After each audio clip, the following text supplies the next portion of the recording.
முருகன் 2 கையில கொடுக்கிறவரோ 4 கையில கொடுக்கிறவரோ 6 கையில கொடுக்கிறவரோ கிடையாது.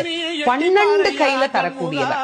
கேட்டவருக்கு கேட்ட வரங்களை அல்ல, நினைத்தவருக்கு நினைத்த வரத்தை விட அதீதமான நலன்களை வாரி வாரி வழங்கக்கூடியவர். அவர் 12 கையில கொடுப்பார், வாங்குறதுக்கு நமக்கு தான் 2 கை பத்தாது. அப்பேற்பட்ட வள்ளலாக விளங்கக்கூடியவர் முருகப்பெருமான். அவர் வள்ளல்னா பக்கத்துல இருக்கிற அம்மா சும்மா கிடையாது, அவள் வள்ளி. இவர் 1 கொடுத்தா அந்த அம்மா 2 கொடுங்கன்னு வாழலாம். அப்படி கணவனும் மனைவியும் போட்டி போட்டுக்கிட்டு நமக்கு கொடுக்க தயாரா இருக்கிறாங்க. வாங்குவதற்கு நாம் என்ன செய்ய வேண்டும்? அவரை நினைக்கணும். எப்படி நினைக்கணும்? அரை நிமிஷமாவது நினைக்கணும். அரை நிமிஷம் எப்படி நினைக்கணும்? எனக்கு கொடுப்பாரு, எனக்கு கொடுப்பாரு, எனக்கு கொடுப்பாருன்னு நினைக்க கூடாது.